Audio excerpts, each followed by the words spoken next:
Então, Miriam, tudo bem? Boa tarde, Sardenberg. Boa tarde, Cássia. Boa tarde, ouvintes. Boa tarde, Miriam. Miriam, para o resumo, enfim, para colocar o contexto, as nossas repórteres Gabriela Chenique e Natália Furtado já trouxeram as informações, os factuais, né, como diria o Heraldo Pereira, o fato, né, que são os dados do INPE sobre o desmatamento, as informações sobre o IPCA, setor de serviços. E agora a Miriam, como diria o Heraldo Pereira, Miriam faz os comentários e os destaques. Então, eu queria começar de uma coisa que não tem nada a ver com isso, depois eu falo disso aí, que são as atividades econômicas, né? E rindo até agora da notícia de que o ministro Fábio Faria das Comunicações falou que na Amazônia tem 87% de Mata Atlântica. Porque assim... Lembra daquela aula que a gente tinha, assim, era no final do primário, né, começo do ginásio, que a gente falava onde é que tem a vegetação? Vegetação, solo, né, tipo de solo, vegetação.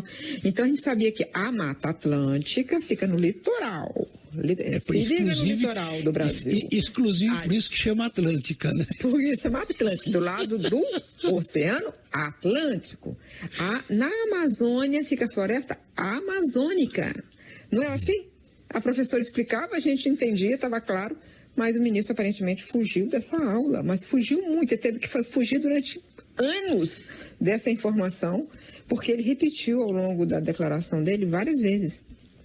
Nós tínhamos 87% de Mata Atlântica na Amazônia. Então, assim, é um fenômeno do ponto de vista dos biomas, é um fenômeno, assim, transposição dos biomas. A Amazônia está lá no litoral. Pois é, a gente tem que se divertir de vez em quando, é por isso que tem isso nos ajuda a desopilar um pouco, né? Agora, Miriam, como você falou, né? Como é que a gente não sabe disso? Porque digamos que ele tivesse cometido um equívoco, né? Ele falou, não, foi a Mata Atlântica. Mas ele falou umas 5, 6 vezes na declaração. Né? Ele repete, assim, porque às vezes você pensa que está falando uma coisa e fala outra, né? Isso acontece, esses lapsos, né? Você jura que você falou uma coisa e falou outra. Mas assim, ele repetiu, ele insistiu, ele é reincidente na transposição do bioma, né? E, nossa, mãe, a gente imagina 87% de Mata Atlântica, só em 1500 que a gente tinha, né? Porque nunca mais você teve 87% de Mata Atlântica. A gente está ali nos 12% plantando a arvorezinha para conseguir aumentar. Mas, enfim, vamos lá no nosso serviço, que eu tenho que trabalhar aqui. Então, você falou que já contaram os dados de hoje sai o dado de inflação, né? E serviço. O qual é importante? O importante é o seguinte, primeiro, no caso da inflação, ela, né, sai da deflação para a inflação, mas é a inflação micra, 0,1. Mas as pessoas estão sentindo assim que está difícil comprar, está difícil adquirir os mesmos bens, fazer as mesmas compras, está tudo mais difícil. E por quê? A sensação de inflação é maior do que a inflação de fato ocorrida, é que teve uma queda grande do poder aquisitivo, né? Caiu várias faixas, exceto as medidas recentemente com o IPEA, num estudo muito interessante do IPEA, que ele pegou faixa por faixa, quanto que está recebendo hoje do salário real de antes, só os servidores públicos e militares estavam com garantido o poder de compra, mas todo mundo estava perdendo. Agora, alguns perdiam mais. O informal e o conta própria chegava a estar recebendo agora 60% do que ganhava antes. Então, fica mais difícil a compra, mas na verdade a inflação, e ela está localizada em algumas coisas, como artigos para residência, né, que tem sido mais comprado, alimento também, mas é uma inflação muito baixinha. No caso da serviço, esperava-se uma alta de 3%. Esperava-se uma queda de 14% em relação ao mesmo período do ano passado, mesmo maio do ano passado, né? Na verdade, teve uma queda de 19% e uma quedinha de 0,9% em relação a maio. É que também serviço tem bares, restaurantes, cabeleireiros, que durante o mês de maio permaneciam fechados, né? Então, vai ser o setor mais que sai mais devagar da crise, né? Porque a indústria e a indústria e vendas de varejo mostraram alta, né? E essa semana mesmo saiu a alta de 13,9% em maio de vendas de varejo em relação a abril, mas ainda muito atrás. Esses números todos, eles vão sendo colocados dentro das contas dos economistas para projetar o que foi o segundo trimestre, que é o mais difícil mesmo desse ano. Quando eles viram indústria e varejo, vendas de varejo, falaram, não, vai melhorar e tal. Hoje, põe um pouco de água fria, né, nessa questão aí. Então, a economia está assim, tentando se levantar. Uma outra questão na economia, e tem a ver com a que a gente está brincando no começo, que aí não é brincadeira, que é a questão do meio ambiente pesando na economia forte. Agora vamos a Brasília. Investidores estrangeiros cobraram hoje ações concretas contra o desmatamento na Amazônia. Isso aconteceu durante uma reunião por videoconferência com o vice-presidente Hamilton Mourão e ministros do governo. Fernando Rego Barros acabou de nos relatar que uma das primeiras respostas do governo brasileiro a essa demanda, a essa pressão dos investidores internacionais, vai ser esse decreto a ser apresentado em breve para proibir por um período maior as queimadas legais nos biomas brasileiros. Tá? Primeiro, a gente tem que lembrar que isso já aconteceu no ano passado e o efeito prático foi muito pequeno. Segundo, a gente precisa lembrar que os criminosos não respeitam a lei. Portanto, para combatê-los, é preciso fazer aquilo que o governo nunca quis fazer, ser mais rigoroso na fiscalização. As queimadas legais não podem ser realizadas por um período de 60 dias, mas autorizadas ou não, elas continuam acontecendo e cada vez mais. No mês passado, as queimadas na Amazônia chamaram a atenção. Foi a maior quantidade registrada no mês de junho em 13 anos, segundo o INPE. Porque, além do que aconteceu na semana passada, essa semana teve, a semana passada foram os fundos exigindo uma explicação e essa semana foram 38 presidentes de empresa e mais 4 organizações empresariais e que pedindo uma resposta, mudança na política de meio ambiente. Nessa carta, eles foram carta ao vice-presidente Hamilton Mourão, eles não quiseram criar conflito, mas eles falaram que é uma oportunidade fazer uma recuperação transitando para uma economia de baixo desmatamento e baixa emissão de gases de efeito estufa, né? E aí o vice-presidente se reuniu junto com alguns ministros, se reuniu ontem com fundos. E a resposta dele não foi boa, apesar da atitude ser boa. A resposta é achar que é porque tem competição internacional, sempre vai ter mesmo, tem competição. Mas não é isso que faz com que a gente tenha que deixar de olhar os nossos erros que são contra os nossos interesses, que é destruir o meio ambiente, né? Então, ainda deixa a desejar. O que a economia está dizendo é que ela foi por esse caminho para sempre. Foi assim a mensagem da Davos, que o Paulo Guedes ouviu claramente, foi assim a mensagem dos fundos, a mensagem das empresas, quer dizer, o capitalismo quer conviver, quer produzir com mais sustentabilidade. Então, esse tipo de resposta tradicional que o governo Bolsonaro tem é muito ruim. E principalmente porque ele mantém um ministro que já se inviabilizou completamente, não tem mais credibilidade nenhuma, Ricardo Salles, como ministro do Meio Ambiente.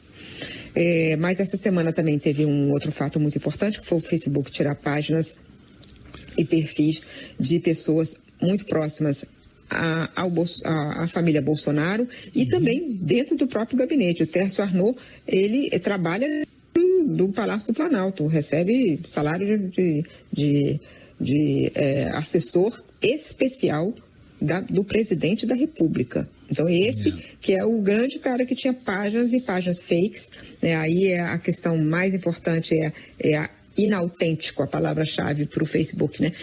São, portanto, ele é funcionário do presidente, né? Assessor do presidente e está usando páginas falsas que são de ataques de ódio, são também de ataques a instituições. Então, nesse caso, o Facebook acabou trazendo uma informação que já está sendo investigada no Brasil, tanto no inquérito das fake news, quanto no CPMI das fake news. Enfim, essa questão, essa informação é importante. Ontem o presidente do STJ, João Otávio Noronha, tomou uma decisão que os próprios juristas acham, estava conversando agora com um jurista, que acha completamente estapafúrdia a decisão. Porque primeiro deu um benefício a uma pessoa foragida da justiça. Você não pode ter um benefício se você está fugindo da justiça. A justiça não pode te beneficiar por isso, né? Quem está fugindo da justiça não pode ter uma vantagem. E a Márcia, mulher do Queiroz, recebeu a vantagem da prisão domiciliar, em vez da prisão mesmo. E o Queiroz também será solto. O argumento que ele usou é o oposto do argumento que ele usou numa outra decisão um pouco antes, quando a Defensoria Pública pediu que saíssem os presos de grupos de risco.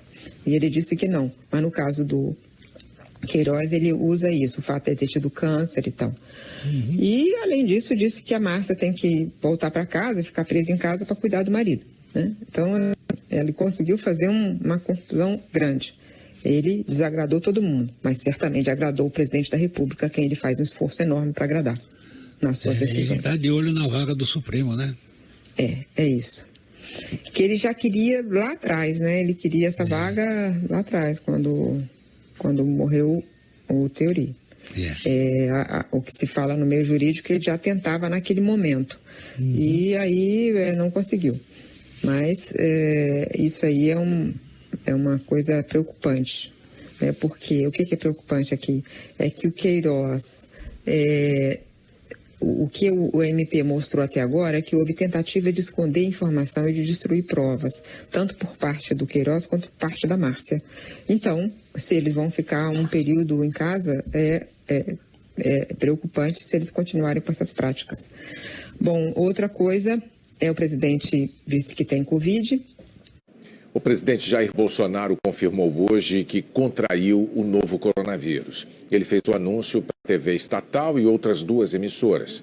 Nenhum dos demais órgãos de imprensa foi convidado. Bolsonaro disse que decidiu divulgar o resultado do teste feito ontem, assim que ele saiu, e que recebeu a notícia com naturalidade. E mostrou o exame, né? Deu uma declaração sobre isso para alguns jornalistas. Não foi uma entrevista, foi um comunicado para alguns jornalistas. E fez tudo errado ali, né? Como sempre, ele fez tudo errado. Desde tirar a máscara perto do jornalista até a orientação no Palácio Planalto de que não liberou nenhum funcionário que tenha estado com ele, né? Então, isso é, de fato, uma orientação que contraria a orientação médica sensata, né? Bom, e tem essa semana também aconteceu que teve um revés muito grande na Lava Jato, porque o ministro Toffoli decidiu que todas as Lava Jatos terão que mandar todas as informações para a Procuradoria-Geral da República. O presidente do Supremo, o ministro Dias Toffoli, determinou ontem que as forças-tarefas da Lava Jato entreguem à Procuradoria-Geral da República toda a base de dados de investigações. Isso envolve, Juliana, informações sigilosas que a força-tarefa conseguiu tanto em Curitiba, no Rio, quanto em São Paulo. Ana, e essa decisão foi tomada a partir de um pedido da Procuradoria-Geral da República, que reclamou ao Supremo ter enfrentado resistência para o compartilhamento das informações. Os procuradores da Lava Jato em Curitiba afirmaram que vão cumprir a decisão do Supremo e que o acesso à base de dados depende de autorização judicial que agora foi obtida. A Força-Tarefa declarou ainda que a decisão inaugura uma orientação inédita que permite o acesso indiscriminado a dados privados de cidadãos. Mesmo aquelas que estão sob sigilo. Então, e que faz parte de um processo de esvaziamento das forças-tarefa, né? Claramente, né? Porque primeiro o PGR faz um ataque direto às forças-tarefa, né? Depois disso, o ministro Toffoli toma uma decisão dessa, que é uma decisão lamentável, porque tem que... Eu acho que se a Força-Tarefa, se a Lava Jato cometeu erro, que seja corrigido. Mas você não pode desmontar a estrutura que até agora conseguiu combater a corrupção no Brasil, né? Isso aí. Miriam Leitão, obrigado, Miriam, bom final de semana. Até mais. Até mais. Até. Tchau.